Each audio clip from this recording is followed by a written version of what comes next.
पहले स्टार्ट करते हैं। अस्सलाम वालेकुम। ये बता ऑनलाइन स्टूडेंट्स आवाज ठीक है?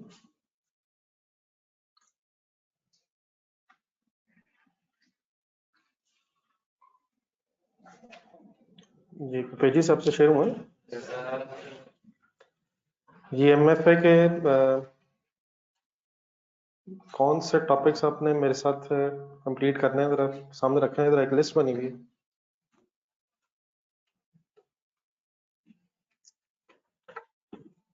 ये थोड़ा सा आगे आ जाए आप। आगे जगह है नहीं?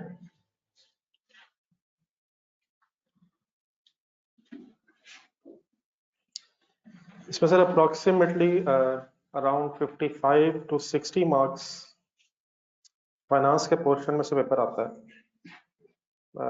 तकरीबन 1 2 3 4 मेन क्वेश्चंस और फिर कुछ एमसीक्यूज में भी तकरीबन 15 मार्क्स के एमसीक्यूज होते हैं। मेरा ख्याल है तकरीबन 5-6 नंबर के एमसीक्यूज भी फाइनेंस के पोर्शन में से होते हैं। बाकी कुछ बातें शायद आतिफ साहब ने भी की होंगी आपसे। तो जो दूसरा पोर्शन है जो आतिफ साहब का तकरीबन अराउंड 40%, 45% अराउंड, और फाइनेंस के पोर्शन में से इन अदर वर्ड्स फाइनेंस के पोर्शन में से शायद मोर देन 50% कवर होता है। और इस पोर्शन में से भी जरा ये सामने रखें, लिस्ट आपके पास है जरा चैप्टर्स की। इसमें भी जो मेन दो टॉपिक्स हैं वो एक तो चैप्टर नंबर 14 बजटिंग है, और एक last one chapter number 16 introduction to project appraisal. ये इसमें टाइम वैल्यू ऑफ मनी है। शायद आपने वर्ड सुने हो IRR, NPV सुने वर्ड? तो इन दोनों में से हिस्टोरिकली तकरीबन बजटिंग में से भी 15 से 20 नंबर का क्वेश्चन आ रहा है, और ये जो टाइम वैल्यू ऑफ मनी है IRR और NPV की कैलकुलेशन, इनमें से भी अराउंड 15 से 20 मीन्स तकरीबन 30-32 नंबर का जो फाइनेंस का पोर्शन है वो बजटिंग और टाइम वैल्यू ऑफ मनी से में से एग्जामिनर कवर कर रहा है। आफ्टर कॉस्ट अकाउंटिंग मेरा नहीं ख्याल कि अब कुछ भी मुश्किल है। आपको चीज़ों का अंदाज़ा हो गया है कि गेम कहाँ तक जा सकती है। बस अब उससे और अगर आगे गेम चली जाएगी तो वो ये हो के मसला नहीं है। कॉस्ट का पेपर देने के बाद इंशाल्लाह ज़िंदगी में अब सब कुछ आपको आसान ही लगेगा। ठीक है। बाकी जो सब्जेक्ट्स हैं, सॉरी ये जो टॉपिक्स हैं, इनमें जो सोर्स ऑफ फाइनेंस वाला एरिया है ये एक थ्योरेटिकल डिस्कशन है। शेयर्स की preference shares, convertible bonds, loans, तो ये थ्योरेटिकल एक चैप्टर है। Next one cost of finance, ये बिल्कुल नई चीज़ आप लोगों के लिए जो दो हैं। कॉस्ट ऑफ फाइनेंस तो बिल्कुल नया है। फाइनेंशियल रिस्क मैनेजमेंट थोड़ा सा आपको शायद FA2 में तो आइडिया, जिन लोगों ने FA2 पढ़ा हुआ है। एक IAS 21 था। क्या था IAS 21? फॉरेक्स से रिलेटेड इंपोर्ट एक्सपोर्ट ट्रांजैक्शन, तो थोड़ा सा उससे रिलेटेड है। वैसे इसमें भी काफी सारी नई चीजें हैं। फिर चैप्टर नंबर 15 जो है ये वर्किंग कैपिटल है। वर्किंग कैपिटल एक फॉर्मूले का नाम है, अगर रेशियोज को जहन में आ सके। करंट एसेट्स में से अगर करंट लायबिलिटीज माइनस करें, लेकिन फिर करंट एसेट्स में वो डेटर्स और क्रेडिटर्स, करंट लायबिलिटीज में क्रेडिटर्स, फिर करंट एसेट्स में स्टॉक भी है, वो टर्नओवर रेशियोज भी बीच में आ जाती हैं। तो ये तकरीबन FA1 वाली जो चीज़ें रेशियो एनालिसिस में जो आपने working capital, creditor days, debtor days, तो ये उस तरह की डिस्कशन हम ये वाला चैप्टर को खास लेंथी नहीं है। मेन जो लेंथी टॉपिक्स हैं वो 4 हैं। कॉस्ट ऑफ फाइनेंस है, फाइनेंशियल रिस्क मैनेजमेंट है, फिर बजटिंग और टाइम वैल्यू ऑफ मनी है। तो नॉर्मली इन्हीं में से मेजर पोर्शन कवर होता है, समटाइम्स वर्किंग कैपिटल में से, और फिर थोड़ा सा नॉर्मली अक्सर MCQs में सोर्स ऑफ फाइनेंस वाला एरिया भी होता है। तो सिलेबस बहुत ज़्यादा नहीं है, लेकिन क्वेश्चंस में काफ़ी ज़्यादा डेप्थ है, तो प्रैक्टिस बस रिक्वायर्ड है। बाकी तकरीबन वही चीज़ें जिस तरह से अब आपको आइडिया हो गया हुआ है, तो कॉस्ट की एक्सटेंशन ही समझने से मेरा नहीं ख्याल कि आपको बहुत ज़्यादा प्रॉब्लम आएगी, सवाए इसके कि बस आपने रेगुलरली चीज़ों को साथ साथ लेके चलना है। ठीक है जी, प्लीज़ चले आइए थोड़ी सी डिस्कशन स्टार्ट ही कर लेते हैं। ये है नहीं नोट्स आपके पास? ये सबके लिए कॉपी तो थोड़ी देर फिर जरा साथ मिल जाए जरा वक्ती तौर पर, बाकी वो कॉपी करवाना है शायद। किन लोगों के पास नहीं? कितने लोग हैं जिनके पास नहीं? तो फिर करवा ले जरा 8-10 शायद टेम्परेरी तौर पे शेयर हो जाएगा। जिन हजरात के पास नहीं है टेम्परेरी तौर पे शेयर कर लेंगे सर। Silent person.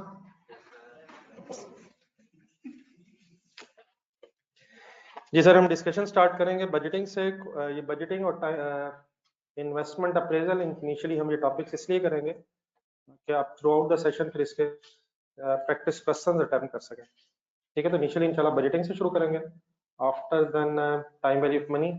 और इन दो टॉपिक्स को, मेन टॉपिक्स को इस वक्त करने का मकसद ये है कि जितनी प्रैक्टिस करना है उतना ही कम है। प्रैक्टिस करेंगे तभी बड़े बड़े क्वेश्चन एग्जाम के अटेम्प्ट होते हैं। ठीक है, तो let's start from the discussion of budgeting. कभी वर्ड सुना है किसी ने बजटिंग? क्या होता है सर बजट? एस्टिमेशन है, ठीक है, फोरकास्टिंग है, पीरियड के स्टार्ट पे बनता है या एंड पे बनता है? और क्या ये जरूरी है कि जो बजटेड फिगर्स हो वो फिर एक्चुअल से मैच कर जाए? फिर एक वेरिएंस एनालिसिस की डिस्कशन है सर, आपने वर्ड सुना होगा वेरिएंस एनालिसिस। तो बजट एक डॉक्यूमेंट है, पीरियड के स्टार्ट पे बनता है। मैन्युफैक्चरिंग बिजनेस जहन में रखें जरा, तो मैन्युफैक्चरिंग बिजनेस अगर पीरियड के स्टार्ट पे अपने लिए एक प्लान सेट करना चाहे तो फिर एक budgeted profit and loss statement, budgeted statement of financial position और बजटेड कैश फ्लो स्टेटमेंट भी प्रेजेंट हो जाती है। तो बजटिंग का कॉन्सेप्ट सारा ये है, जरा पेन हाथ में रखना, फर्स्ट पेज सामने रखना, एक छोटा सा इसका ब्रीफ सा इंट्रोडक्शन जरा पहले हो जाए। जी ऑनलाइन स्टूडेंट्स हैं जी साहब, करें शुरू। फर्स्ट 2 लाइंस, फर्स्ट 2-3 लाइंस जरा पढ़ने। Budget is a document which is prepared at the start of the period. इसलिए बनाया जाता है, it serves as a plan, एक प्लान बना के सामने रख लिया जाता है और फिर पूरे साल कोशिश की जाती है कि इस प्लान को मीट किया जा सके। और अगर ये प्लान किसी वजह से मीट ना हो सके तो फिर पीरियड एंड पे एक्चुअल रिजल्ट्स के साथ कंपेयर करके वेरिएंसेस कैलकुलेट करके डिसीजन मेकिंग की जाती है। So it serves as a plan which needs to be followed in the next accounting period. Budget documents include 3 चीजें जरा ढूंढना। Budgeted income statement means profit and loss, budgeted statement of financial position and budgeted statement of cash flow. Budget बनाते हुए एक manufacturing business ध्यान में रखें, उसका एक सीक्वेंस कुछ इस तरह से होता है।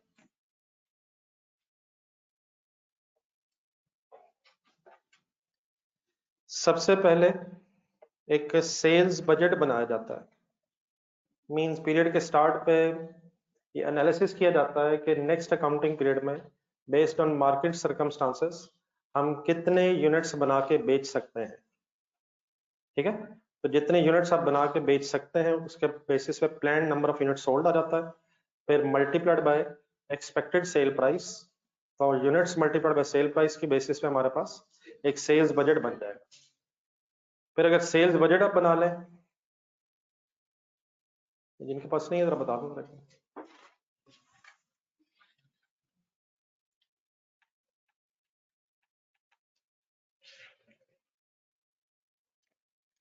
सेल्स बजट अगर बना लें तो देन फिर मैनेजमेंट ये डिसीजन लेती है कि ड्यूरिंग द ईयर कोई फिनिश्ड गुड्स का स्टॉक रखने की जरूरत तो नहीं है, और अगर स्टॉक्स रखे जाएंगे तो फिर सेल्स और प्रोडक्शन में डिफरेंस आ जाएगा या ये सेम ही चीजें होती हैं?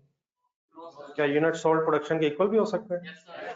अगर स्टॉक्स का प्लान नहीं है, लेट्स अज्यूम 100,000 यूनिट्स बेचने आपने और आपका प्लान नहीं है कि स्टॉक रखना, तो फिर 100,000 यूनिट्स ही प्रोड्यूस होंगे।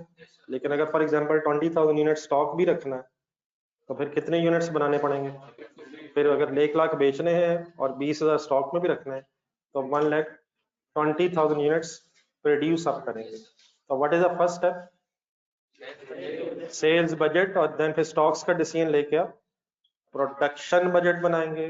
प्रोडक्शन बजट जब बन जाएगा, मींस उसे production budget means number of units कितने प्रोड्यूस हमने करना है। देन फिर उसके बाद आप एस्टिमेट ये करेंगे कि एक यूनिट को बनाने में कितने केजीज रॉ मटेरियल लगेगा, फिर एक रॉ मटेरियल का केजी एक्सपेक्टेडली कितने पे आएगा। तो अगर number of units for example 1,20,000 produce करना चाह रहे हैं आप एंड 1 यूनिट रिक्वायर्स 5 kgs, तो 120,000 मल्टीप्लाइड बाय 5, कैलकुलेटर पकड़े।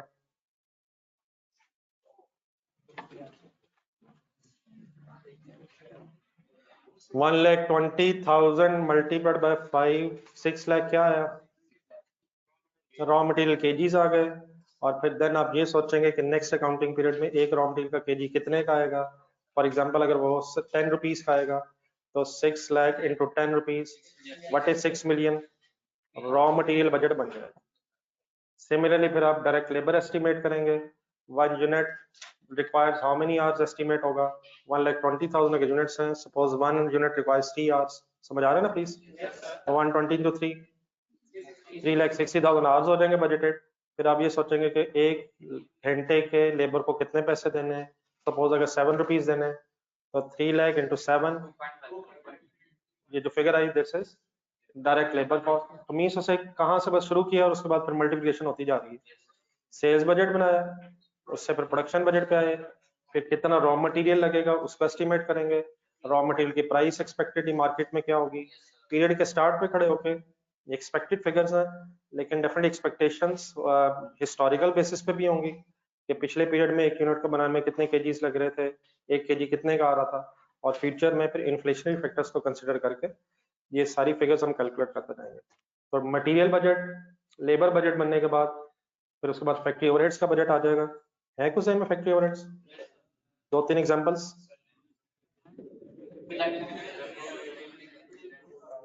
Every cost of factory other than the material and labor, utility bills, rent, insurance, depreciation, ये सारी ये भी एस्टिमेटेड फिगर्स आएंगी।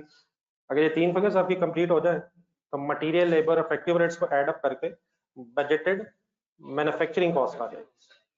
उसके फिर बाद आप डिसीजन लेंगे कि वर्क इन प्रोसेस के स्टॉक्स हैं या नहीं, और वर्क इन प्रोसेस का अगर स्टॉक है तो opening closing work in process को ऐड करके, ओपनिंग वर्क इन प्रोसेस को ऐड और क्लोजिंग को लेस करके budgeted cost of goods manufacture statement आ जाएगी।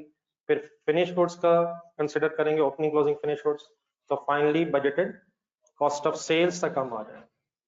Once we have budgeted cost of sale, तो सेल बजट हमने सबसे पहले बनाया था, तो sale less budgeted cost of sale is equal to budgeted gross profit आ जाएगा।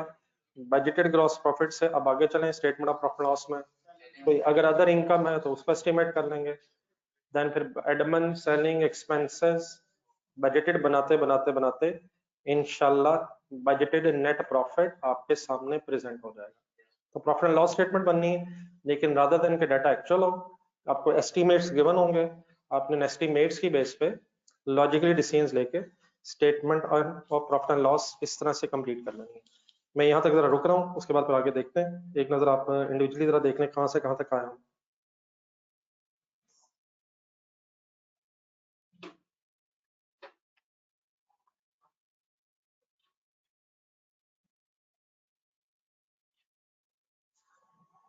डेफिनेटली क्वेश्चंस में एस्टीमेट्स हमने नहीं करना, एस्टीमेट्स एग्जामिनर करेगा, एस्टीमेट्स गिवन होंगे, उसको हमने सॉल्व करना उन एस्टीमेट्स की बेस पे और अपनी फिगर्स ढूंढा करनी है। ठीक है जी, प्लीज।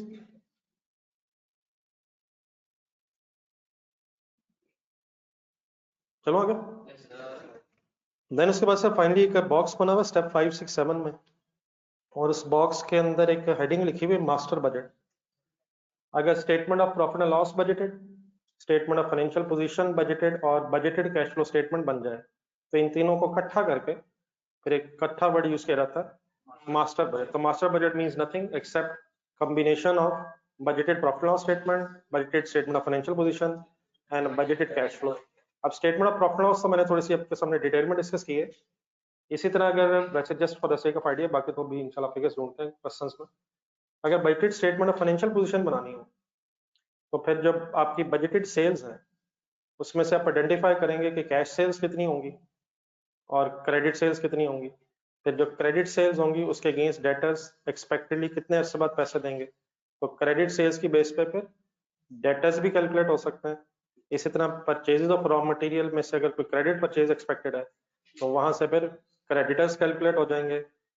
एक्सपेंसेस में से अगर एक्सपेंसेस पेएबल हैं तो वहां एक्सपेंसेस की जो पेमेंट आपने करनी है, अगर अक्रूवल बेसिस पे एक्सपेंसेस हैं तो वहां से एक्सपेंसेस पेएबल आ जाएंगे। तो मींस जो प्रॉफिट लॉस की फिगर्स हैं इनके से रिलेटेड जो स्टेटमेंट ऑफ फाइनेंशियल पोजीशन में फिगर्स होंगी वो भी बजटेड बेसिस पे कैलकुलेट की जा सकती हैं। और सिमिलरली जो कैश बजट है, cash budget simply cash flow statement है, लेकिन FA1 वगैरह में कैश फ्लो स्टेटमेंट जो आपने बनाई हुई है वो दो मेथड से है। कौन कौन से? वो लेकिन फाइनेंशियल अकाउंटिंग में है ये इसमें मैनेजमेंट अकाउंटिंग में सिर्फ एक डायरेक्ट मेथड सॉर्ट ऑफ से बनती है जिसमें रिसीट्स और पेमेंट्स हम प्रेजेंट करेंगे। तो जिस तरह भी मैंने थोड़ी देर पहले आपसे बात की, अगर डेटर्स अकाउंट अपने जहन में लाए आप तो उसमें से रिसीट फ्रॉम कस्टमर्स निकल सकती है फिगर, इस तरह पेमेंट टू सप्लायर्स। तो शायद अकाउंटिंग के वही सारे कॉन्सेप्ट्स हैं, उन्हीं को फिर हमने एक्रूअल बेसिस पे अगर हम स्टेटमेंट ऑफ प्रॉफिट लॉस बना रहे हैं और स्टेटमेंट ऑफ फाइनेंशियल पोजीशन बना रहे हैं अप्लाई करना होगा। और अगर हम कैश फ्लो स्टेटमेंट बना रहे हैं तो फिर एक्रूअल की बजाय कैश कॉन्सेप्ट पे वर्किंग कर लेंगे। तो कॉन्सेप्चुअली कोई डिफरेंस नहीं है, सवाई इसके के आपने एक्सपेक्टेड फिगर्स की बेस पे वर्किंग करनी है। तो एक छोटा सा क्वेश्चन से जरा डिस्कशन जरा स्टार्ट कर लेते हैं पेज नंबर 2 पे जरा।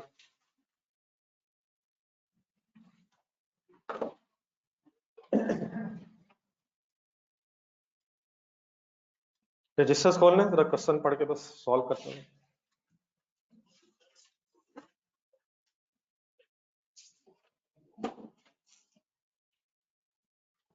जी sir, question number 1 sir.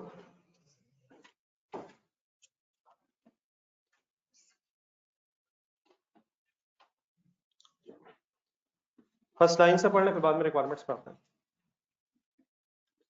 Initially बिल्कुल सिंपल सी बेसिक डिस्कशन से बेसिक सा क्वेश्चन से हम अपनी डिस्कशन स्टार्ट कर रहे हैं। सब लोगों ने पार्टिसिपेट करना, ये चीजें करवानी है आपने। ये बड़ा कैपिटल बजट का मतलब होता है, कैपिटल एक्सपेंडिचर बजट है सर। बट कैपिटल एक्सपेंडिचर का मतलब अगर कोई मशीनरी खरीदने का प्लान है, तो बिल्डिंग बनाने का प्लान है, तो उस मशीनरी को खरीदने में कितने पैसे लगेंगे, उस बिल्डिंग को बनाने में कितने पैसे लगेंगे, तो ये कैपिटल एक्सपेंडिचर बजट बन जाएगा, जिसका फिर हम अमाउंट को कैपिटलाइज करेंगे और फिर अगर वो asset during the period use होना है तो उसकी बेस पर डेप्रिसिएशन की वर्किंग करेंगे। जी क्वेश्चन नंबर 1 जी, sales budget of Lahore Garment Industries for the 9 months ended 30th September 2015 is as follows। शुरू के जरा वर्ड्स अंडरलाइन कर लें। सेल्स बजट एक गिवन है जी, for the 9 month ended 30th September 2015। Cash sales हैं और क्रेडिट सेल्स हैं और देन टोटल हुआ है।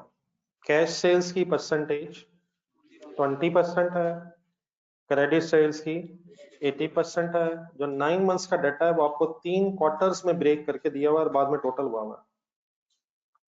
पर फर्स्ट लाइन में लिखा हुआ था 9 months ended 30th September.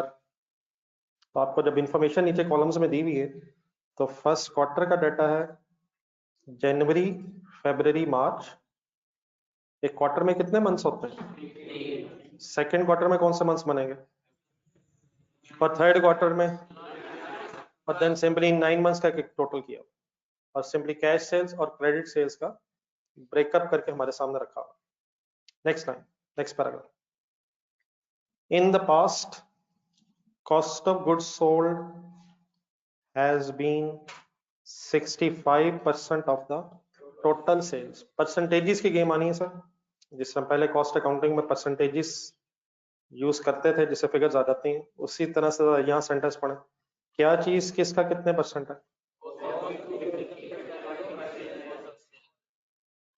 Cost of sales जो है वो सेल्स का 65% है। What is 100? Total sales. What is 65? Then what should be 35? ऐसे ही होगा ना, जरा दोबारा पढ़िए। सेल्स और कॉस्ट ऑफ सेल्स में क्या डिफरेंस होता है? उसी से ग्रॉस प्रॉफिट आता है। तो what is 100? 65% of the sale उसने कहा है, सेल्स की बेस पे कह रहा है। तो अगर सेल 100 रुपीज है, कॉस्ट ऑफ सेल 65 है, तो इसमें डिफरेंस ग्रॉस प्रॉफिट 35 होना चाहिए। डन है? देन वो कहता है डिजायर्ड एंडिंग इन्वेंटरी। अब डिजायर्ड का मतलब जो होनी चाहिए, जो हम चाहते हैं। The desired ending inventory should not go below ₹15,000 plus 10% of the cost of goods sold off the following quarter. जो एंडिंग इन्वेंटरी होनी चाहिए वो 15,000 में अगले क्वार्टर की कॉस्ट ऑफ सेल्स का 10% ऐड करके उससे नीचे नहीं जानी चाहिए। दोबारा पढ़े सेंटेंस, किस चीज की पॉलिसी बता रहा है? पढ़े जरा दोबारा।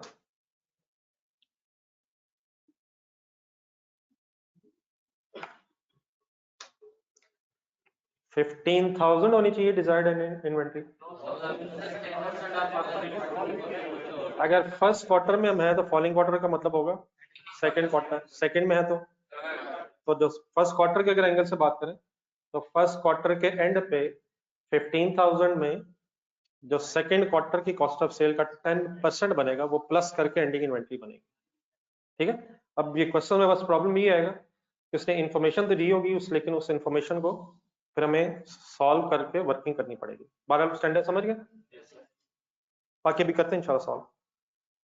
देन वो कहता है company expects sale of 1 lakh during fourth quarter. ऊपर 3 क्वार्टर्स का डाटा था, फोर्थ क्वार्टर की सेल बता रहा है, फोर्थ क्वार्टर की cell.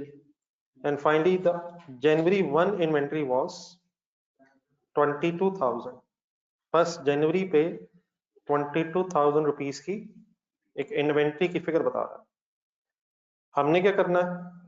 Prepare the following budgets for the first 3 quarters of the year.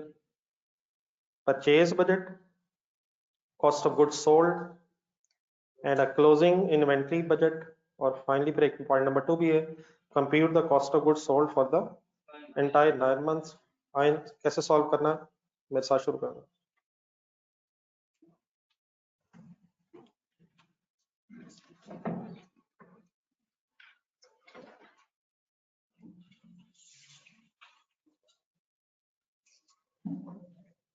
Business name लिख रहे हैं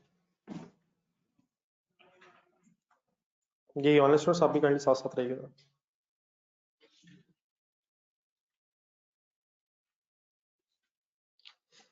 इसमें कोई नया कॉन्सेप्ट शायद हम कहें, इसमें कोई नए अकाउंटिंग के कॉन्सेप्ट्स इन्वॉल्व है, ऐसी शायद कोई बहस नहीं है। डाटा डिफरेंट तरीकों से दिया होगा, हमने शायद उसे सॉल्व करना सीखना है। तो बिजनेस नेम, बाकी फॉर्मेट्स इंशाल्लाह आपको आइडिया भी है, कुछ मैं भी साथ साथ बताऊंगा जहां जहां जरूरत पड़ेगी। लाहौर,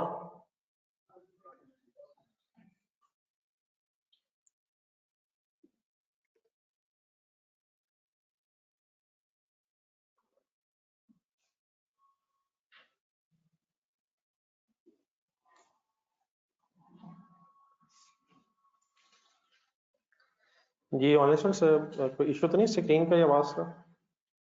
ये जरा फहद को बुलाई करो। ये बड़ा अगर कोई इशू आ रहा है तो मेरा ख्याल है ये आपका स्पेसिफिक इशू आ रहा है, इस वक्त लग रहा है कि ओवरऑल इशू नहीं है शायद, तो कोई को रीज्वाइन करके जरा चेक करा दो। प्रिपरेशन ऑफ द बजट से हेडिंग बना लें।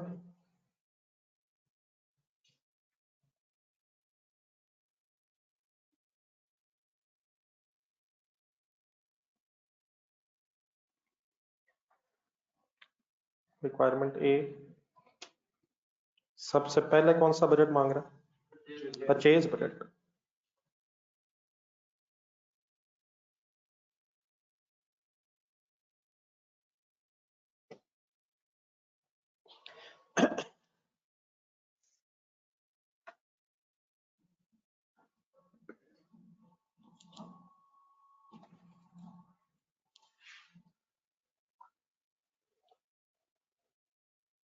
जी अब डेटा देखें जी जरा, ये कोई ट्रेडिंग बिजनेस महसूस हो रहा है या मैन्युफैक्चरिंग? कैसे पता चला है? नहीं, बगैर सोचे समझे जिन्होंने भी जो भी आंसर आया बगैर सोचे समझे आया, अचानक कैसे पता चल गया? मीन्स उसे हमने परचेज बजट बनाना ना, तो क्वेश्चन देख के बताएं, क्या जो चीजें बेचनी है बेच रहे हैं वही खरीदनी है, या जो चीजें बेच रहे हैं उन्हें पहले बना के फिर बेचना है?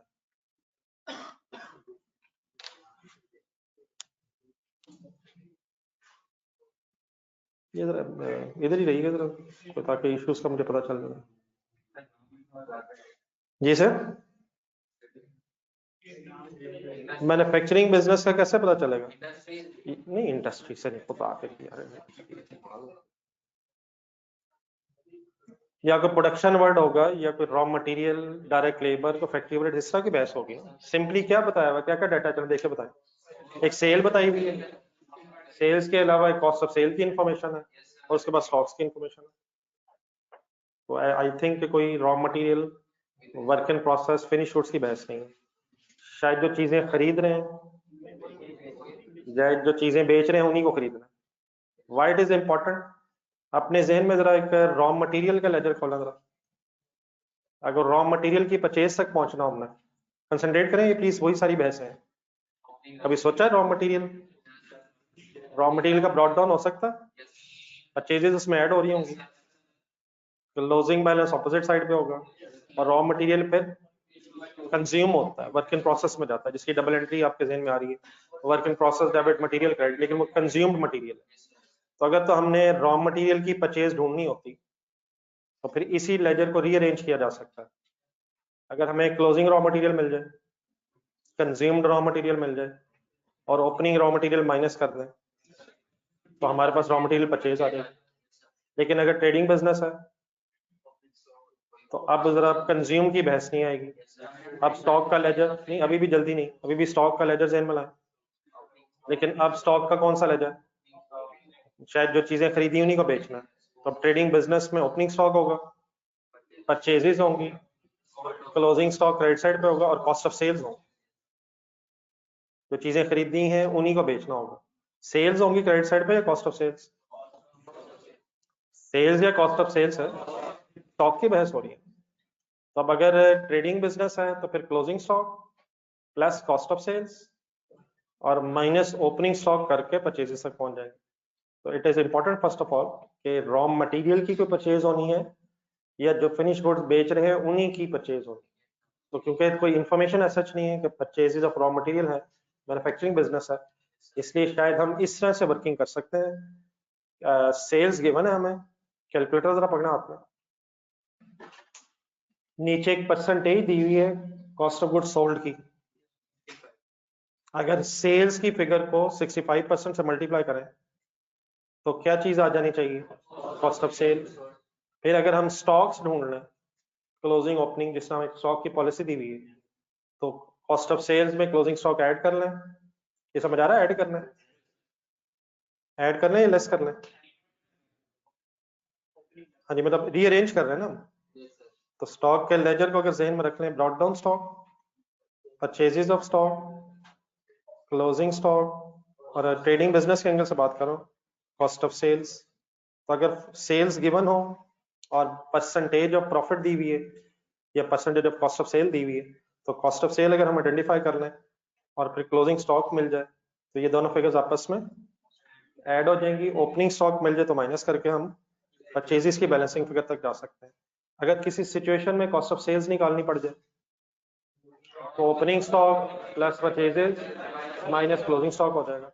अगर क्लोजिंग स्टॉक आइडेंटिफाई करना पड़ जाए तो opening stock plus purchases minus cost of sale कर लेंगे। तो इस स्टॉक के लेजर को अगर में रखें तो शायद हम इस वक्त इस क्वेश्चन की रिक्वायरमेंट के मुताबिक परचेजेस तक पहुंच सकते हैं। ठीक है, बाकी जो अपने अभी फिगर अगर सॉल्व करनी थी तो क्वार्टरली हमसे वर्किंग रिक्वायर्ड है, तो कॉस्ट ऑफ सेल्स हम सेल्स की बेस पे वर्कआउट करके वर्किंग कर लेते हैं। बल्कि रिक्वायरमेंट आप पढ़ लें, ये क्वार्टरली वर्किंग्स करनी है या पूरे साल की करनी है। रिक्वायरमेंट 1 में prepare the following budgets for the first 3 quarters, तो 3 कॉलम बना लें, लेफ्ट साइड पे थोड़ी स्पेस रखें।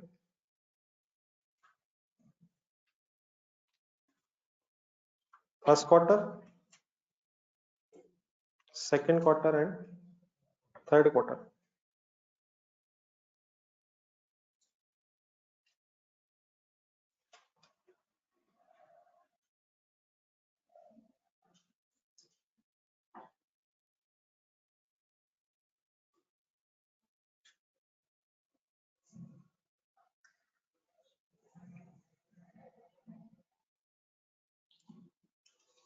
एनी कंफ्यूजन अभी तक जो मैंने बातें की?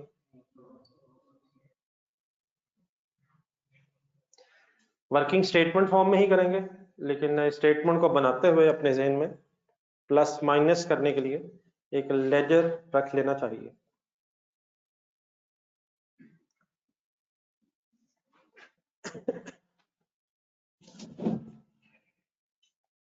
ये एक जरा काइंडली क्वार्टर करवा दें, नेक्स्ट क्वार्टर फिर इंडिविजुअली कीजिएगा।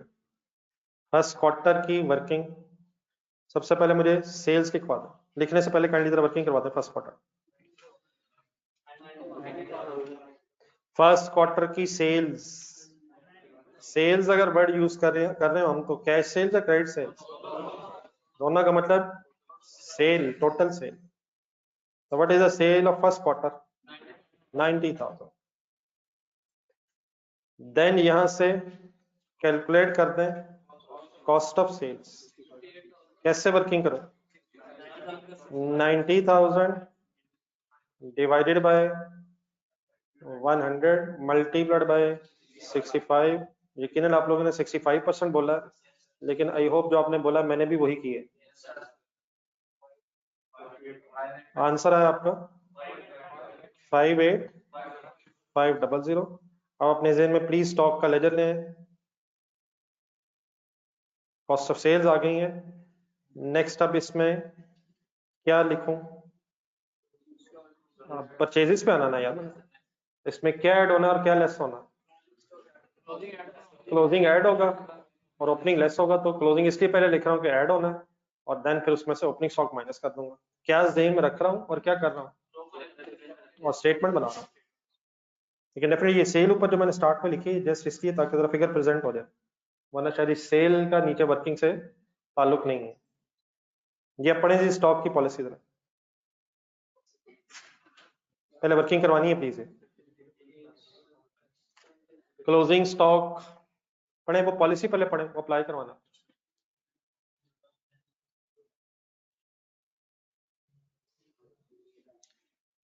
Desired ending inventory should not go below 15,000 plus 10% of the cost of sale of the following quarter। जी फर्स्ट क्वार्टर के एंड पे क्लोजिंग स्टॉक की बहस हो रही है। ये मेरे वर्ड्स ठीक है प्लीज? एंडिंग इन्वेंट्री ढूंढ रहे हैं और हम फर्स्ट क्वार्टर की वर्किंग कर रहे हैं, तो थोड़ा सा डेट से भी हेल्प ले रहा। फर्स्ट क्वार्टर कहां से कहां तक जा रहा है? तो एग्जैक्टली स्पीकिंग इस वक्त अगर मैं फर्स्ट क्वार्टर का क्लोजिंग स्टॉक निकाल रहा हूं तो मैं 31 मार्च पे खड़ा होकर वर्किंग कर रहा हूं। स्टॉक्स एज ऑन होते हैं या फॉर द ईयर होते हैं। ये जब मैं स्टॉक कैलकुलेट करने लगा हूं ये फर्स्ट क्वार्टर का करने लगा हूं या फर्स्ट क्वार्टर के एंड पे करने लगा हूं? एक ही बात है प्लीज। क्लोजिंग स्टॉक का मतलब जो एंड पे बच गया, ओपनिंग स्टॉक का मतलब जो साल के शुरू में पड़ा था, तो यकीनन उसमें ओपनिंग बनना। लेकिन फर्स्ट क्वार्टर का क्लोजिंग स्टॉक मींस 31 मार्च वाले दिन खड़े होके हम ये वर्किंग कर रहे हैं।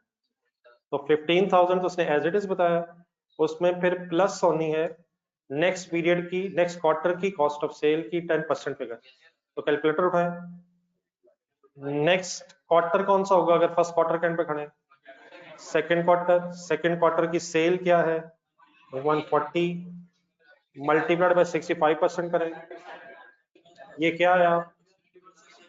ये cost of sale of the second quarter आई, मल्टीप्लाइड बाय 10% करके फिर 15,000 में ऐड होके हमारा टोटल क्लोजिंग स्टॉक बन जाए। नहीं फिगर तो आ जाएगी, लेकिन बात समझ आ गई प्लीज? इसी तरह जब आप सेकंड क्वार्टर के एंड पे खड़े होंगे तो आप क्या करेंगे? नहीं 15,000 एज इट इज लेंगे, फिर plus cost of sale of the third quarter calculate करेंगे, उसका फिर 10% करके प्लस करेंगे। अब जरा बोल दें जरा दोबारा एक दफा फर्स्ट क्वार्टर के एंड पे 15,000 प्लस वर्किंग लिख लेते हैं 140 मल्टीप्लाइड बाय डिवाइड बाय चलें डिवाइड बाय 100 इंटू, अब ये 65% ही ऑब्वियसली, लेकिन वो मैं जरा 100 शायद याद करवा रहा हूँ, टोटल सेल इज 100, तो मल्टीप्लाई बाय 65%। यहाँ तक आएगा cost of sale of the next quarter और मल्टीप्लाइड बाय 10%। तो फाइनली सारी कैलकुलेशन के रिजल्ट में हमारा आंसर आ जाएगा 9100 शायद ब्रैकेट में आ रहा है और प्लस 15,000, तो 24,100। ओके जी प्लीज जी ऑनलाइन स्टूडेंट्स।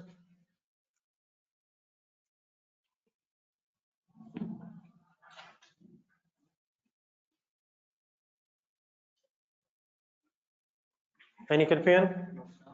ये कंप्लीट करवा दें, फिर लिख लीजिएगा, आप ये भी लिखिएगा और अगला खुद भी कीजिएगा। जस्ट एक मिनट जी। कॉस्ट ऑफ सेल आ गई है, क्लोजिंग स्टॉक आ गया है, नेक्स्ट हेल्प करें। किस दिन का ओपनिंग स्टॉक आप मुझे ढूंढ के बताने लगे? फर्स्ट क्वार्टर की वर्किंग कर रहे हैं? नहीं, फर्स्ट क्वार्टर का ओपनिंग स्टॉक किस डेट का होगा? 1 जनवरी ढूंढे, ये दिया हुआ था एंड में 22,000 ये opening stock of the first quarter given था, ठीक है। तो अब cost of sale plus closing stock minus opening stock is equal to the purchases of the first quarter. Okay, बताइएगा आंसर। 60,600। तो जो स्टार्ट में मैंने एक सेल्स की फिगर लिखी थी वो जस्ट मैंने इसलिए प्रेजेंट की थी ताकि उसकी बेस पे हम एक कॉस्ट ऑफ सेल की वर्किंग कर लें। अदरवाइज अगर हमें परचेजेस तक पहुंचना तो कॉस्ट ऑफ सेल्स मिल गई हैं, कॉस्ट ऑफ सेल्स में क्लोजिंग स्टॉक ऐड हुआ, ओपनिंग स्टॉक लेस हुआ, तो रिवर्स वर्किंग से आप परचेजेस निकाल लेंगे। अब जरा काइंडली ये फिगर भी लिख लें और नेक्स्ट टू क्वार्टर्स ट्राई करें।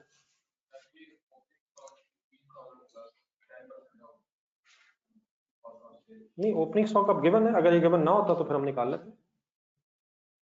एंडिंग इन्वेंट्री की पॉलिसी बता रहा है, एंडिंग इन्वेंट्री वो कहता है पॉलिसी ये है, बाकी ओपनिंग स्टॉक उसने 22,000 सवाल में वैसे ही दिया। ये क्वेश्चन की लास्ट लाइन,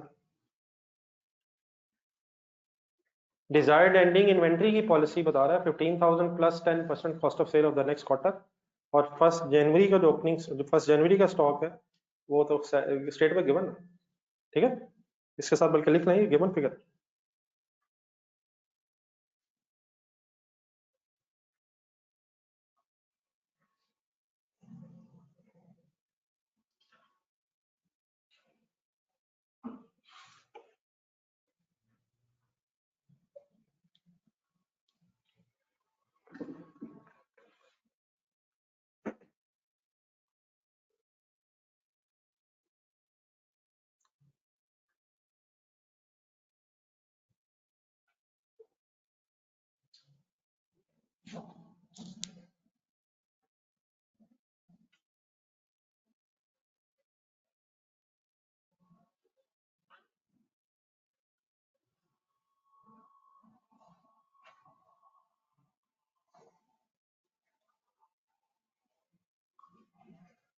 जी ठीक है बेटा, सेकंड क्वार्टर करते जाएं, थर्ड भी करना।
जी क्या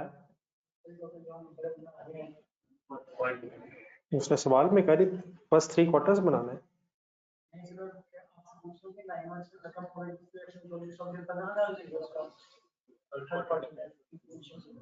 बता दी क्या इन्फॉर्मेशन है यार, क्या हो गया? जो आपको चाहिए वो क्वेश्चन में बताया हुआ यार।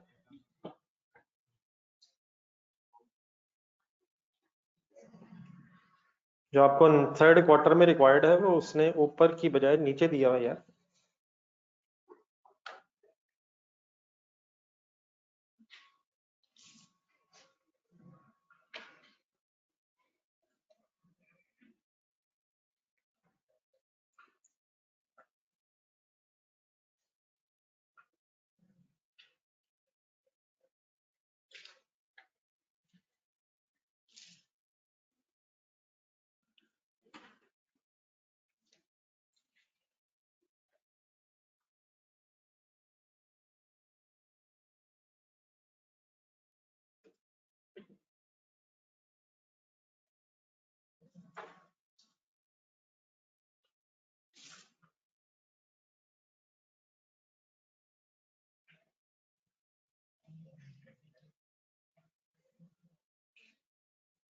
जी सेकंड क्वार्टर हो गया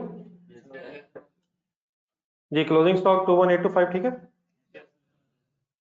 अब सेकंड क्वार्टर का तो ओपनिंग ही नहीं है, देख लीजिएगा, गलत ना करवा दीजिएगा। अंडरस्टूड है सर, ये सेकंड क्वार्टर का स्टार्ट होगा 1 अप्रैल पे, और जो 31 मार्च का स्टॉक है वही 1 अप्रैल पे ओपनिंग बन रहा होगा। आई होप के अंडरस्टूड बात है। Closing stock of the first quarter becomes opening stock of the second quarter 24,100। Any confusion? Answer 88,725.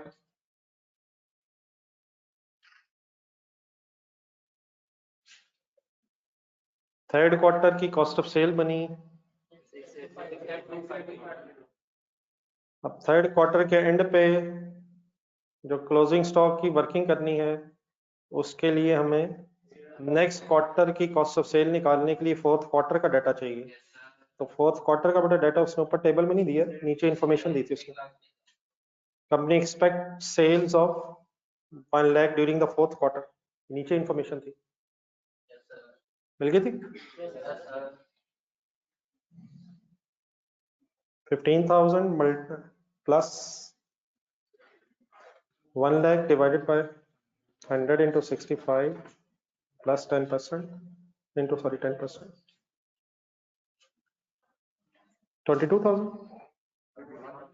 21,500। और सेकेंड क्वार्टर का जो क्लोजिंग है, थर्ड क्वार्टर के स्टार्ट पे opening end 67,925।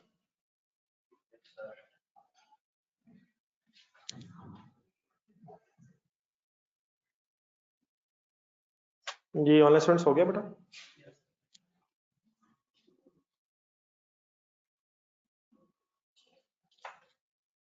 Any issue sir? चले, ये ए रिक्वायरमेंट हो रही है, उसमें जो नेक्स्ट 2 रिक्वायरमेंट्स हैं वो शायद वैसे ही हमने इसी वर्किंग में सॉल्व कर ली।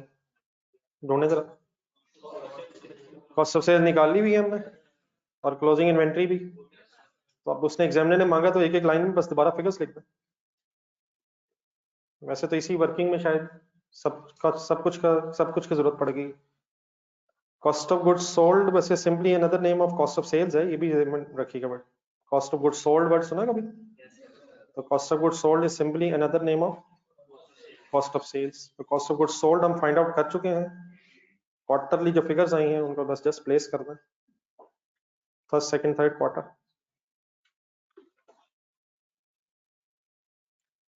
58,500, 91,000 and 68,250।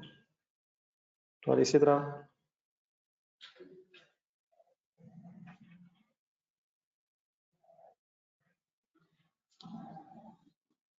Closing inventory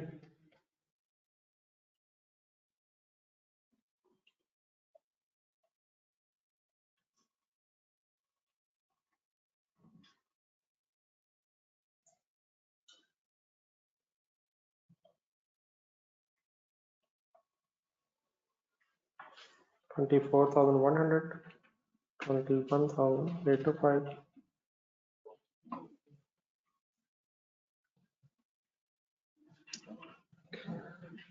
figures already solve हो गई थी, जस्ट टू प्रेजेंट, क्योंकि एग्जामिनर ने शायद अलहदा से भी मांगी है। ओके जी सर। जी बी रिक्वायरमेंट पढ़े जरा, ये भी शायद सॉल्व होगी, या जरा पढ़ के बताएं क्या मांग रहा है। किसका? Cost of goods sold for the entire 9 months period. क्या करेंगे? कर लें, फिर एक तरीका मेरे साथ और भी जरा डिस्कस करना। एंटायर 9 months सिंपली प्लस हो सकती है figure.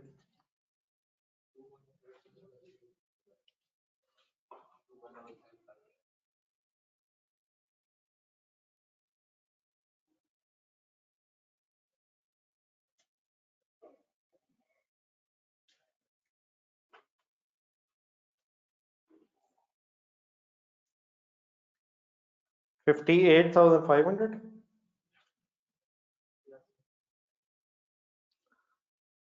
plus 91,000 and plus 68,250 is equal to 217,750।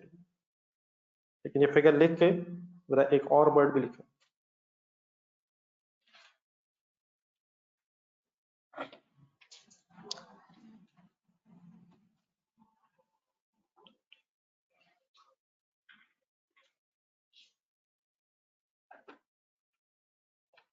जी एक और सजेशन मुझे दी गई है, इससे पहले कि जो मेरे जहन में आता है वो बात करूं। ऊपर जरा एक ढूंढे 3,35,000 गिवन है, वहां से भी कॉस्ट ऑफ सेल बटन निकाल सकते हैं। वो पहले ही इंटायर 9 मंथ्स की सेल है, तो डिवाइड बाय 100 इंटू 65 या 65% करके भी आप वर्किंग कर सकते हैं। 217 आता है आंसर, लेकिन एक और लिखें।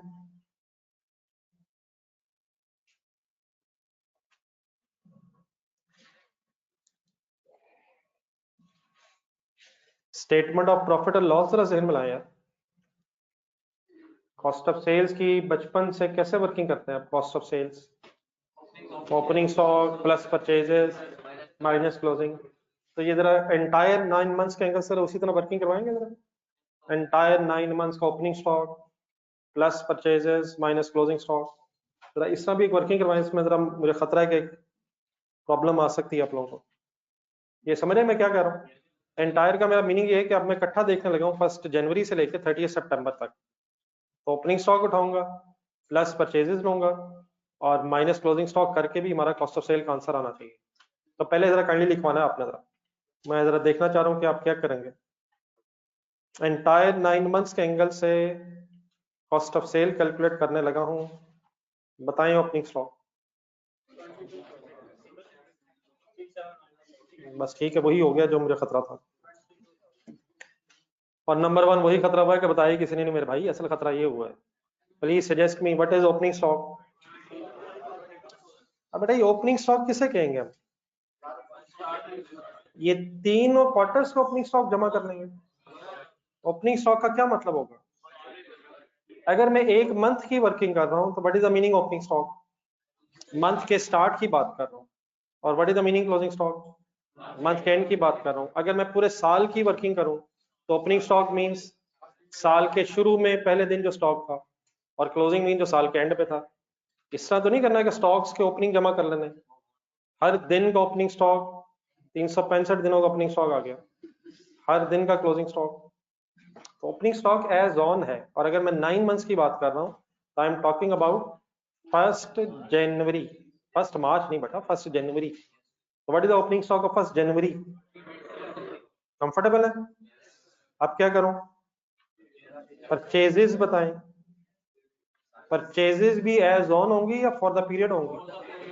फॉर द पीरियड का मीनिंग क्या परचेजेस ऐड कर लूंगा? कौन सी? ये हमने निकाली हुई है परचेजेस। तो परचेजेस फॉर द पीरियड है, स्टॉक्स एज ऑन है, तो स्टॉक एज ऑन 22,000। परचेजेस जरा लिखवा दें, जरा एक मिनट सम भी कर लेता हूँ। 60,600 प्लस 88,725 67,925 is equal to 217,250। लिखवा दें पहले। माइनस अब क्लोजिंग स्टॉक किसी दिन का या किसी पीरियड का? किस दिन का? 30 सितंबर का। ढूंढे तीनों closing stocks add as on. अब 30 सितंबर वाला बस आपने मुझे स्टॉक लिखवाना। तो 21500 ऊपर जो अपने वर्किंग वन में किया था, 21500। तो प्लीज ये स्टॉक्स एज ऑन है और परचेजेस और cost of sales for the period calculate हो रही है। काइंडली सॉल्व कर लो। 217750। तो डेफिनेटली ये तीनों तरीकों से जरूरी नहीं है, लेकिन ये जो लास्ट मैंने वर्किंग की है, ये मुझे खतरा वही था जो कुछ लोगों के जहन में आया कि ओपनिंग्स ऐड हो जाएंगे। Opening and closing as on है और purchases, cost of sales, profit and loss की फिगर्स एज ऑन कैलकुलेट हो रही है, sorry for the period calculate हो रही है, purchases and cost of sales. Any confusion please? जी ऑनलाइन स्टूडेंट्स, ये आवाज ठीक है? जरा ये जरा चेक करनी, इसलिए मैंने एक बताइएगा जरा फरहान साहब।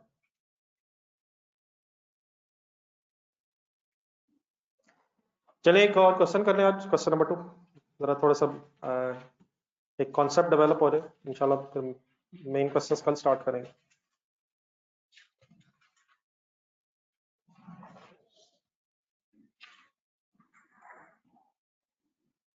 ये करो स्टार्ट, कोई लिख तो नहीं रहा था?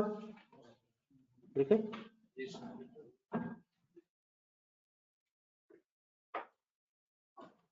ये क्वेश्चन नंबर 2 की पहले रिक्वायरमेंट एक पढ़े। Prepare a production cost budget for the quarter ended 30th September 2011। एक क्वार्टर में कितने महीने? अगर क्वार्टर 30th सितंबर पे एंड हो रहा है तो इसमें कौन से महीने आएंगे? जुलाई, अगस्त, सितंबर क्वार्टर की बहस हो रही है। हमने एक बजट बनाना है प्रोडक्शन कॉस्ट का। मेरी तरह जरा देख के बताएं, प्रोडक्शन कॉस्ट मींस, हाँ जी, मैन्युफैक्चरिंग कॉस्ट की बात हो रही है। Production cost is sum of material, labour, overheads, and overheads में वेरिएबल भी हो सकते हैं और फिक्स भी हो सकते हैं। प्रोडक्शन कॉस्ट वर्ड ध्यान में रख के जरा 21st लाइन से पढ़ें। Following data is available from the production records of flamingo limited for the quarter ended 30th जून 2011। 30 जून 2011 वाले क्वार्टर का डाटा दिया हुआ है और हमसे शायद नेक्स्ट क्वार्टर की इंफॉर्मेशन रिक्वायर्ड है।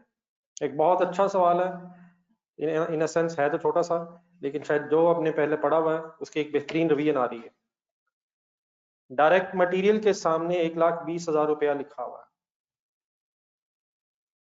डायरेक्ट लेबर के सामने 75,000 रुपीज है और एक 4 पर आर रेट दिया हुआ है। अगर जरूरत पड़ेगी तो आर निकल आएंगे। वेरिएबल ओवरहेड 70,000 रुपीज गिवन है और फिक्स ओवरहेड्स के 45,000 रुपीज गिवन है। ये अब जून क्वार्टर की इंफॉर्मेशन थी। The management's projection for the quarter ended 30th September 2011 is as follows. अब नेक्स्ट क्वार्टर जिसकी हमने वर्किंग की है, करनी है, उसकी कुछ प्रोजेक्शंस दी हुई हैं। इंक्रीज इन प्रोडक्शन बाय, अगर पहले प्रोडक्शन 100 यूनिट्स की होगी तो अब वो प्रोडक्शन 110 हो जाएगी। 10%, फिर वही परसेंट आ गया। 10% मीन्स 10 बाय 100। तो पहले अगर प्रोडक्शन 100 थी तो वो 110 हो जाएगी। अगर प्रोडक्शन बढ़ेगी तो क्या फिर प्रोडक्शन कॉस्ट भी बढ़ेगी? लेकिन क्या वेरिएबल प्रोडक्शन कॉस्ट बढ़ेगी या टोटल प्रोडक्शन कॉस्ट ही बढ़ जाएगी? सोच लें। Number 2 B, reduction in labour are rate by, अगर पहले 100 रुपया फॉर एग्जांपल रेट था तो 75 रह जाएगा। Decrease in production efficiency by, इसका क्या मतलब? ये जो एफिशिएंसी है, it is linked with number of hours of the employees. Production efficiency, क्या यूनिट्स कम हो जाएंगे? हाँ जी, efficiency is linked with efficiency variance, hours के साथ लिंक्ड है। वो तो मटेरियल में तो वेस्टेज होती है। Efficiency is linked with number of hours. सोचना तो ये लेबर आवर्स के एंगल से बात हो रही है। और प्रोडक्शन एफिशिएंसी डिक्रीज होने का मतलब ये हुआ कि पहले अगर 100 घंटा में काम हो रहा था तो अब जाने दे, ज्यादा नहीं यार, क्या हो गया, 96 हो देंगे यार। प्रोडक्शन एफिशिएंसी डिक्रीज होने का मतलब क्या, वही काम ज्यादा घंटों में होगा या कम घंटों में होगा? अगर आपसे कहा जाए कि आपकी एफिशिएंसी डिक्रीज हो रही है तो इसका मतलब आप कम टाइम का काम ज्यादा टाइम में कर रहे हो। तो 100 आवर्स का काम, इसका मतलब 104 आवर्स में अब होगा डिक्रीज इन प्रोडक्शन एफिशिएंसी, ठीक है प्लीज। तो efficiency is linked with hours, और देन आवर्स में इंक्रीज आएगा या डिक्रीज आएगा because of decrease in efficiency. Favourable variance है या एडवर्स है? प्रोडक्शन एफिशिएंसी डिक्रीज हो रही है, then no change in the purchase price and consumption per unit of, consumption per unit का मीनिंग बता। अगर फॉर एग्जांपल पहले 2 kg लगते थे एक यूनिट को बनाने में, तो वो उतने ही लगेंगे, इट मींस कोई फर्दर वेस्टेज वगैरह ना इंक्रीज का ना डिक्रीज का कोई चांस नहीं है। और अगर पहले फॉर एग्जांपल 10 रुपए का रॉ मटेरियल आता था 1 kg, तो वो भी 10 अभी भी 10 का ही आएगा, ना किस में चेंज है किसके, और ना किस में चेंज है, ना डायरेक्ट मटेरियल की परचेज प्राइस में चेंज है और ना ही कंजम्पशन पर यूनिट में चेंज है। आए डेटा पढ़ लिया हमने, बिस्मिल्लाह पढ़ लिया। वंस अगेन कॉस्ट अकाउंटिंग की तरह जब भी आप कभी क्वेश्चन पढ़ेंगे तो एंजॉय जरूर करेंगे, लेकिन मेन मसला ये है कि आप उसके आंसर को एंजॉय करें।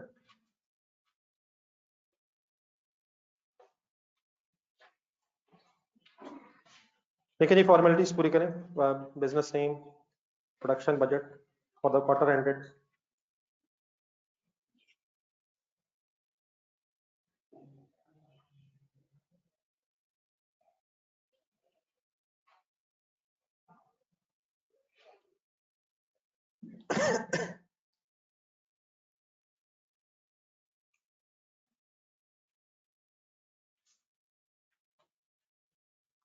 ये बेटा ऑनलाइन स्टूडेंट साथ है।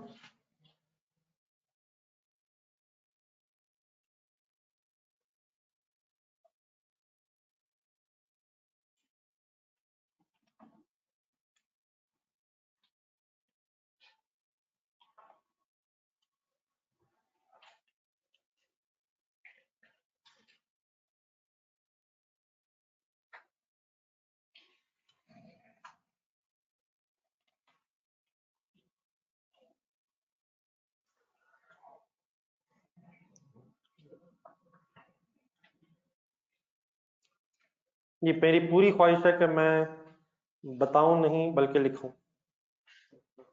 तो लेकिन अगर मैंने भी ना बोला और आपने भी ना बोला तो ये गेम खराब हो जाएगी। हुक्म करें क्या करूं? डायरेक्ट मटेरियल,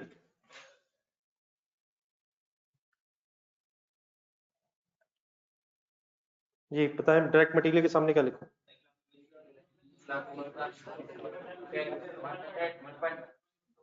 पढ़ ले डाटा आराम से पढ़ ले कंसंट्रेशन से। मेरा तो ख्याल है ना परचेज प्राइस में चेंज है और ना ही कंजम्पशन पर यूनिट में चेंज है, तो 1,20,000 एज इट इज रहेगा।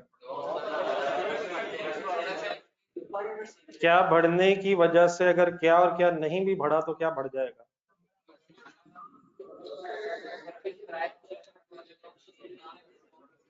चार सवाल है सर एक ही सवाल में मेरे। क्या बढ़ने की वजह से क्या और क्या अगर चेंज नहीं भी है तो कहाँ चेंज आ जाएगा? पॉइंट ए में जो प्रोडक्शन 10% से बढ़ी है तो उसके बढ़ने की वजह से अब अगर परचेज प्राइस में ना भी चेंज आए और कंजम्पशन पर यूनिट में ना भी चेंज आए तो क्या रॉ मटेरियल कंज्यूम्ड प्रोपोर्शनेटली बढ़ जाएगा? सही क्लियर कर लें सर, ऊपर आए जरा जहाँ पे क्वेश्चन गिवन है 120,000 जो रुपीस दिए हुए इसका ब्रेकअप नहीं बताया हुआ, इसकी एक ब्रैकेट होती थी एक जमाने में, तो just for a sake of discussion शायद जरूरत भी नहीं है, लेकिन जस्ट कि हम जरा बात को जरा क्लियरली अंडरस्टैंड कर लें कि ये 120,000 सपोज कैसे बना है। लेट्स अज्यूम 10,000 यूनिट से पहले फॉर एग्जांपल लास्ट क्वार्टर में 10,000 यूनिट्स बन रहे थे, every unit requires suppose 1 kg और 1 kg सपोज कॉस्ट 12 रुपीज। 10,000 क्या लिखा मैंने? यूनिट्स अज्यूम कर रहा हूं, multiplied by suppose 1 kg sorry 1 kg per unit और multiplied by suppose 12 rupees per kg, इससे सपोज 120 बना हुआ। अब रिक्वायरमेंट ए में, सॉरी एडिशन फॉर्मेशन ए में क्या 10,000 में चेंज आ रहा है? तो अगर ये 10,000 यूनिट्स है और 10% बढ़ रहे हैं तो जस्ट इसके 11,000 होने से अगर 1 kg पर यूनिट नहीं भी चेंज हो रहा और रुपीस पर केजी भी चेंज नहीं हो रहे तो क्या फाइनली आंसर में चेंज आ जाएगा? तो ये हो रहा है इस पर। और यकीनन अगर केजीज पर यूनिट में भी चेंज आता, रुपीस पर केजी में भी चेंज आता, तो फिर ऑब्वियसली सारी फिगर्स का इम्पैक्ट हमें लेना पड़ना था। तो डेफिनेटली ये ब्रेकअप जरूरी नहीं है और हो सकता है यूनिट्स 10,000 ना हो, कुछ और हो, लेकिन शायद सिर्फ यूनिट्स के बदलने से, बल्कि सिंपली शायद प्रोडक्शन इंक्रीज होने से क्या रॉ मटेरियल की कंजम्पशन बढ़ेगी? 10% एक्स्ट्रा यूनिट्स को बनाने के लिए फिर हमें 10% एक्स्ट्रा मटेरियल कॉस्ट इंकर करनी पड़ेगी। बहरहाल आई होप कि मेरी इस ब्रैकेट से कुछ हेल्प हो गई। तो हम कैसे वर्किंग सिंपली करें? 132 120 लिखा हुआ और मल्टीप्लाइड बाय 1.1 कर दो, 110% 1.1 तो 1,32,000 हो जाएगा। Any confusion?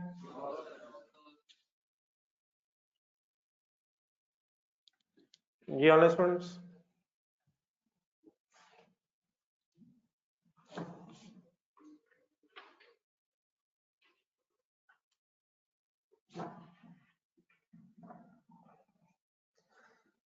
जी सर डायरेक्ट लेबर पे आते हैं।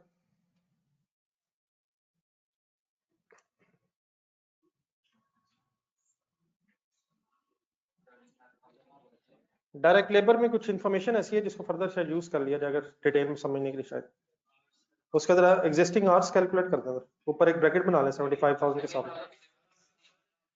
75,000 रुपीज है, 4 रुपीज पर आवर है, तो आवर्स निकाल लेंगे।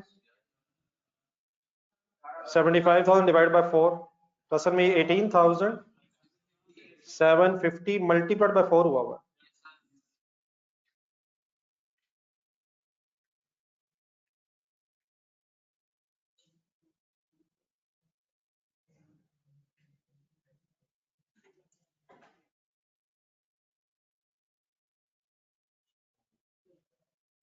ये करवाएं जरा एक मिनट।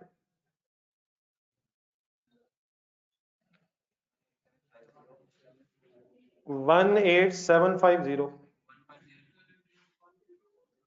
जस्ट एक मिनट, ये काइंडली जरा सब साथ में ले लीजिए प्लीज। मैंने आज ले लिए existing require point A addition formation A की वजह से आज पे कोई इफेक्ट आएगा? ए बी सी डी नीचे ना, 4 ए बी सी डी है ना? क्या आज में चेंज जाएगा प्रोडक्शन के बढ़ने से? मल्टीप्लाइड बाय 1.1 तो होना ही था। 10% आवर्स में चेंज आ रहा है, प्रोडक्शन बढ़ी है, तो अगर सेम आवर्स भी लगने थे तो 10% घंटे बढ़ेंगे ही बढ़ेंगे। 100 सवाल अगर आपने किए हैं और 10 सवाल आप और दे दिए जाए तो देखते ही नहीं हो जाएंगे, उन्हें भी टाइम लगेगा, उनको अपना टाइम भी लगेगा। ठीक है जी। पॉइंट अच्छा स्टेप बाय चलेगा इससे। पॉइंट बी का कोई इम्पैक्ट आवर्स पे?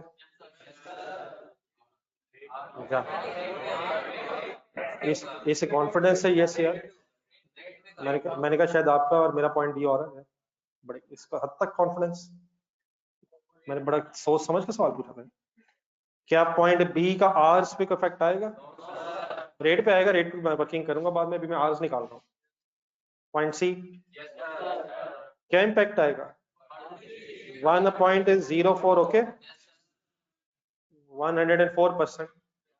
एफिशिएंसी डिग्रीज का मतलब आवर्स ज्यादा लगे, 4% आवर्स अब ज्यादा लग रहे हो। यहाँ तक जरा काइंडली सॉल्व कर दें। डेफिनेटली सीधा मल्टीप्लाई हो सकता है, मैं जस्ट एक शायद आपके सामने एक वर्किंग कर रहा हूँ। तो रिवाइज सिचुएशन में 21,450 आवर्स लगेंगे।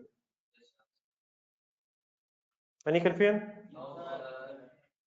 जी ऑनलाइन स्टूडेंट्स,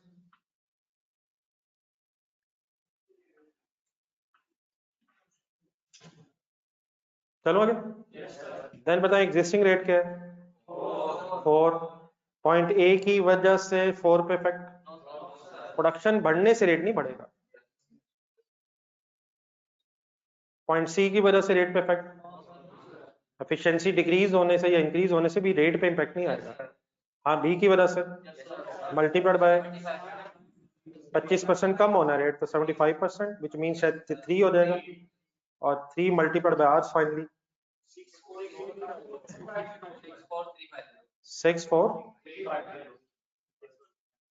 6435।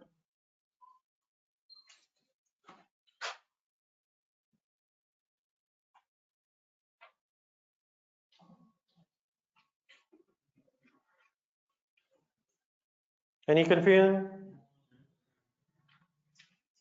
वेरिएबल ओवरहेड्स एक सेंटेंस में, बल्कि मैं रिक्वायरमेंट्स ऊपर पढ़ना शायद भूल गया हूँ, रिक्वायरमेंट्स ऊपर एक सेंटेंस रह गया डी के नीचे, ये जरा वेरिएबल ओवरहेड्स जरा खुद से करें, वो जरा सेंटेंस भी पढ़ें।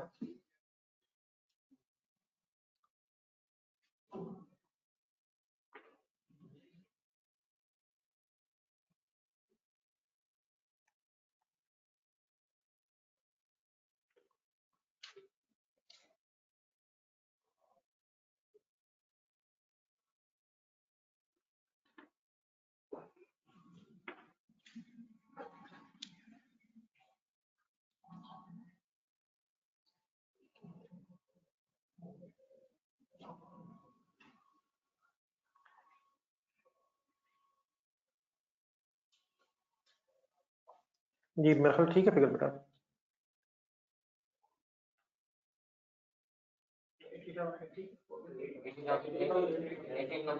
असल मसला तो अब आया,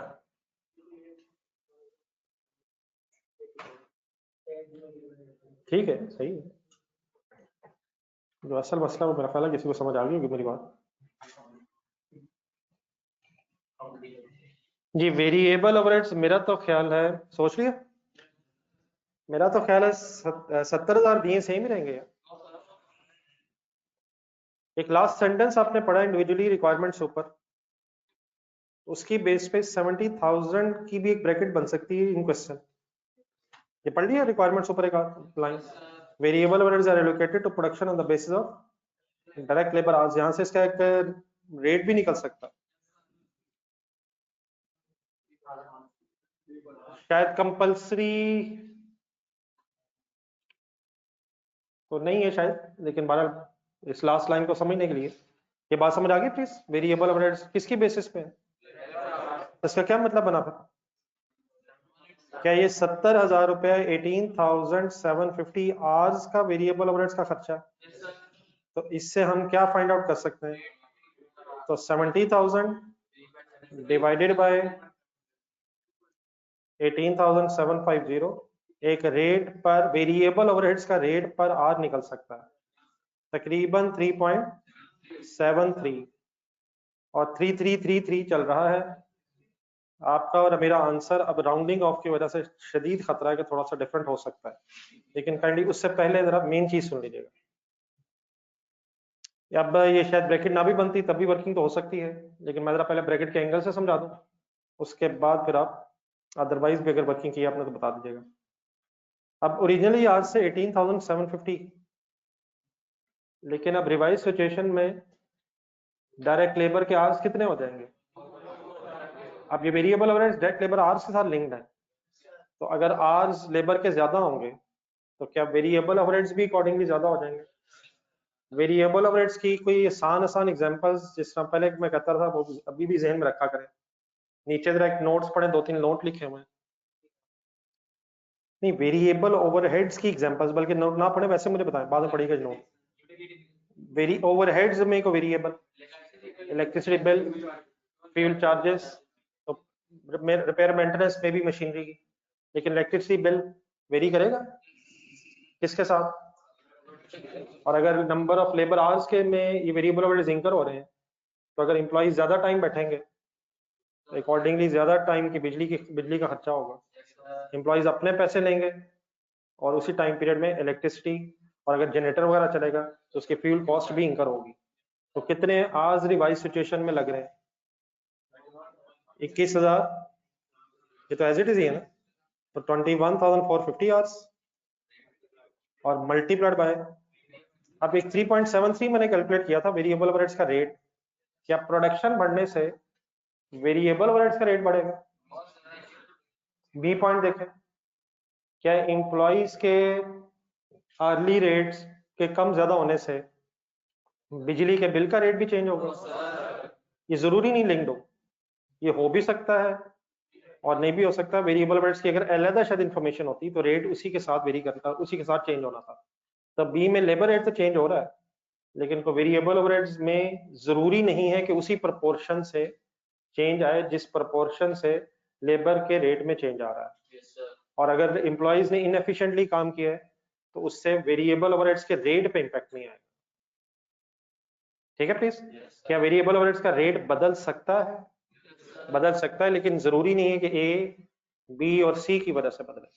और अगर हमें इंफॉर्मेशन नहीं है तो हम क्या अज्यूम करें? मीन्स से अगर बी पॉइंट ना होता फॉर एग्जांपल, तो हम लेबर रेट क्या लेते?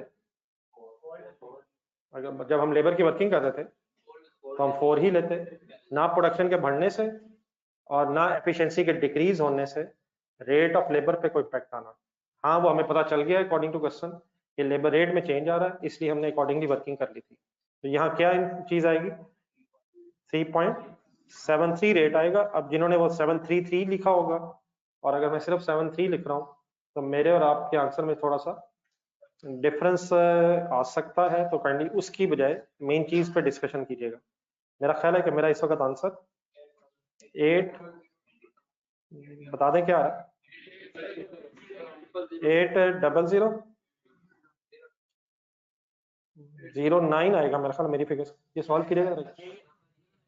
जिनका 80 आ रहा है आपने वो पूरा लिखा हुआ, वो कोई इशू नहीं है। आई होप 21 रुपए, 71 रुपए यार, जाने दो यार।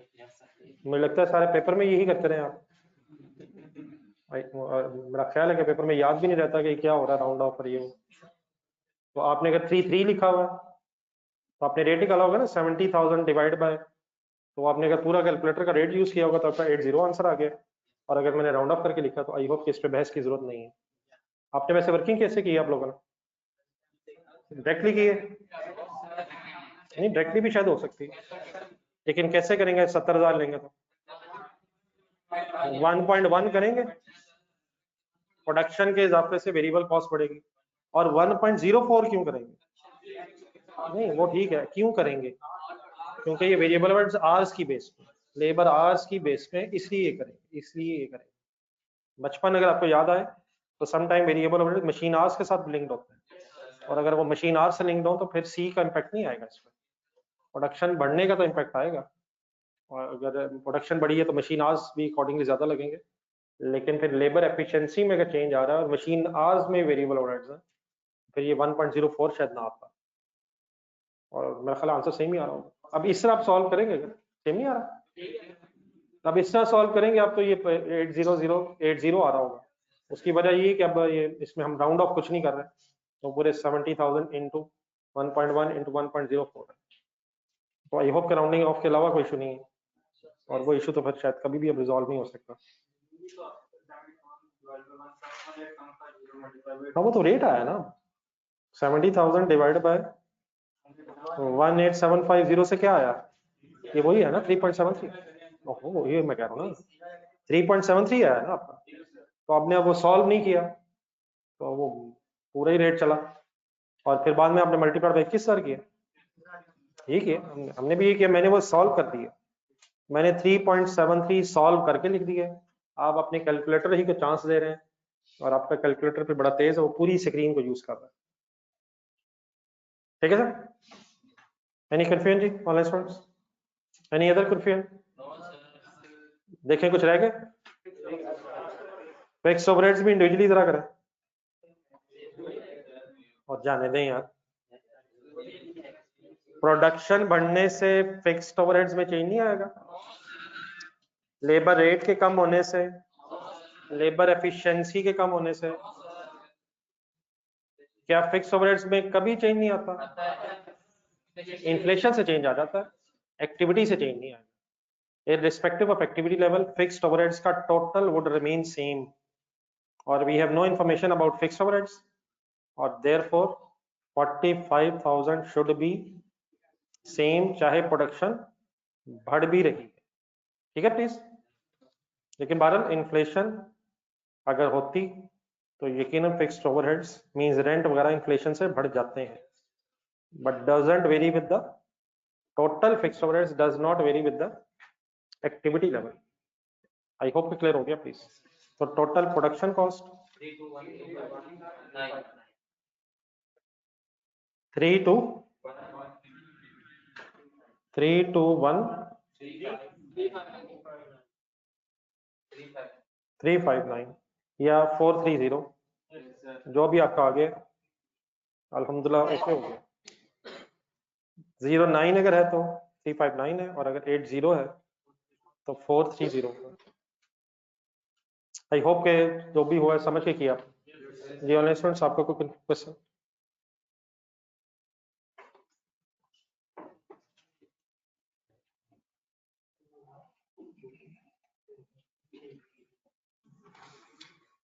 चले आज मेरे ख्याल इतना काफी है। बाकी इंशाल्लाह अब ये कुछ दिन जरा नोट संभाल के रखना है, बुक मेरा ख्याल नेक्स्ट वीक में ही मिलेगी, तो कल से इंशाल्लाह फिर कॉम्प्रिहेंसिव क्वेश्चंस स्टार्ट करेंगे।